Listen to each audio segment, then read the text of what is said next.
ಗುರುವ ಧ್ಯಾನಿಸುವೆ,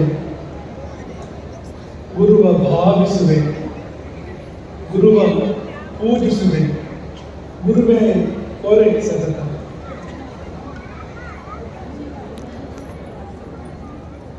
ಕರುಣ ರಸದ ಕೋಡಿ ಬರುವ ಕಟಾಕ್ಷದ ಪರತತ್ವ ಬರುವ ಆಲಾಪದ ವರ ಪುಣ್ಯಮಯ ಶರೀರದ ವಿರಾಭಾರಿ ಗುರುವಿರಲಿ ಎನ್ನ ಮಾನಸದಿ, ಆ ಸದ್ಗುರುವಿರಲಿ ನಮ್ಮೆಲ್ಲರ ಮಾನಸದಿ.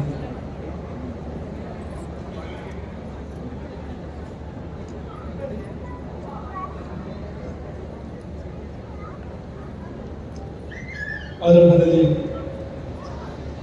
ಯಾರು ಇದಕ್ಕೆಲ್ಲ ಆರಂಭವೋ ಆ ಪರತತ್ವವನ್ನು ನೆನೆದು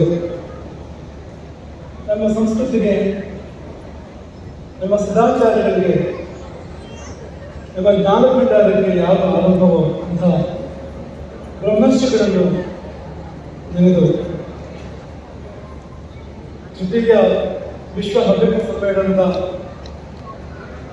ಉದ್ಘಾಟನಾ ಕಾರ್ಯಕ್ರಮದ ಅಂಗವಾಗಿ ಆಶೀರ್ವಾದದ ಕೆಲವು ನುಡಿಗಳನ್ನು ಆಡಬಯಸ್ತೇನೆ. ಅದ್ಭುತವಾದ ದೃಶ್ಯ ಕಣ್ಮುಂದೆ ಇದೆ. ಇದನ್ನು ಒಂದೇ ವಾಕ್ಯದಲ್ಲಿ ವರ್ಣನೆ ಮಾಡೋದಾದ್ರೆ, ಸಮಾಜ ಪುರುಷ ಎದ್ದು ಕುಳಿತಿದ್ದಾನೆ, ಅವ್ರ ಜೊತೆ ಸಮಾಜ ಪುರುಷ ಎದ್ದು ಕುಳಿತಿದ್ದಾನೆ. ಯಾವ ಯಾವುದೋ ಮೂಲೆಯಿಂದ ಈ ಸಮಾಜದ ಬಂಧು ಭಗಿನಿಯರು ಧಾವಿಸಿ ಇದ್ದ ಕಡೆಗೆ ಬಂದಿದ್ದಾರೆ. ಬರಲಾಗದ ಅನೇಕರು ಅವರ ಹೃದಯಗಳನ್ನ ಅವರು ಇಲ್ಲಿ ಕಳುಹಿಸಿಕೊಟ್ಟಿದ್ದಾರೆ. ಅವರ ಹೃದಯಗಳು ಇಲ್ಲಿವೆ. ಇಲ್ಲಿ ಕಂಡಷ್ಟೇ ಸಂಖ್ಯೆ ಅಲ್ಲ, ಬರುವ ಮನಸ್ಸಿರುವವರ ಆದರೆ ಬರಲಾಗದವರ ಸಂಖ್ಯೆ ಕೂಡ ತುಂಬಾ ದೊಡ್ಡದೇ ಇದೆ. ಇದೊಂದು ಸಮುದ್ರ. ಸಮುದ್ರಕ್ಕೆ ಇನ್ನೊಂದು ಪರ್ಯಾಯ ನಾಮ ರತ್ನಾಕರ. ಸಮುದ್ರ ಅಂದ್ರೆ ಯಾವುದು? ಎಲ್ಲಿ ಬಗೆ ಬಗೆಯ ರತ್ನಗಳು ಲಭ್ಯ ಆಗ್ತವೋ ಅಂಗಂಖ್ಯ ರತ್ನಗಳು, ಅದು ಸಮುದ್ರ. ಈ ಸಮುದ್ರದಲ್ಲಿ ಅನೇಕ ರತ್ನಗಳಿದ್ದಾವೆ, ಅನೇಕ ರತ್ನಗಳು ಸಾಲು ಸಾಲು ಸಾಲು. ಅಂತಹ ಒಂದು ಹೆಮ್ಮೆಯ ಸಮಾಜದ ಒಂದು ಸಮ್ಮೇಳನ 3ನೇ ಬಾರಿಗೆ ಸಂಘಟಿತವಾಗ್ತಾ ಇದೆ. ಸಮ್ಮೇಳನ ಅಂದ್ರೆ ಏನು? ಈಗ ಹವ್ಯಕ ಸಮ್ಮೇಳನ ಇರ್ಬೋದು, ಇನ್ನು ಯಾವುದೇ ಸಮ್ಮೇಳನ ಇರ್ಬೋದು. ಸಮ್ಮೇಳನ ಅನ್ನೋದನ್ನ ಹೇಗೆ ಅರ್ಥೈಸ್ಕೊಳ್ಬಹುದು ಅಂದ್ರೆ ಅದನ್ನು ಹೀಗೆ ಹೇಳ್ಬೋದು: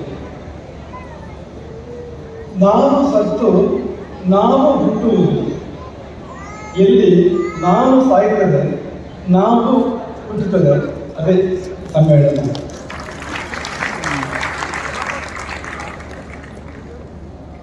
ನಾವು ಗಾಯತ್ರಿ ಜಪ ಮಾಡ್ತಾ ಇದ್ದೇವೋ ಇಲ್ವೋ, ಆದ್ರೆ ಆ ಜಪಗಳನ್ನು ಮಾಡ್ತಾ ಇರ್ತೇವೆ ಯಾವಾಗಲೂ. ನಾನು ನಾನು ನಾನು ನಾನು, ನನ್ನ ನನ್ನ ನನ್ನ ನನ್ನ. ಮತ್ತೆ ಇದು ತುಂಬಾ ಮುಖ್ಯವಾಗಿ ನನಗೆ ನನಗೆ ನನಗೆ ನನಗೆ, ಇದು ಕೂಡ ಇದ್ದೇ ಇದೆ. ನನ್ನಿಂದ ನನ್ನಿಂದ ನನ್ನಿಂದ ನನ್ನಿಂದ. ಈ ಜಪಕ್ಕೆ ಕೊರತೆ ಇದೆ. ನಾವು ಎಚ್ಚರವಿದ್ದಷ್ಟು ಕಾಲ ಕೂಡ ಈ ಜಪ ನಾನು ಜಪ ಮಾಡ್ತಾ ಇರ್ತೇನೆ. ಮರಿಗೆ ನಿದ್ರಿಸಿಟ್ಟುವಾಗಲೂ ಕೂಡ ಅದೇ ನಾನು ನಾನು ನಾನು, ಸ್ವಪ್ನದಲ್ಲಿ ಕೂಡ ನಾನು. ಈ ನಾನು ಸಾಯಿದ್ರೆ ನಾವು ಉದ್ಧಾರ ಆಗೋದಿಲ್ಲ. ಈ ನಾನು ಸಾಯ್ಬೇಕು ಮೊದಲು. ಸತ್ತು ಆ ಸ್ಥಾನದಲ್ಲಿ, ನಾನುಗಳ ಸ್ಥಾನದಲ್ಲಿ ನಾವು ಬರಬೇಕು. ಅದೇ ಸಮ್ಮೇಳನ. ನೋಡಿ, ಈ ಸಮ್ಮೇಳನಗಳ ಪರಿಕಲ್ಪನೆಗಿಂತ ಹಿಂದೆ, ಬಹಳ ಹಿಂದೆಯೇ ನಮ್ಮಲ್ಲಿ ಕುಟುಂಬ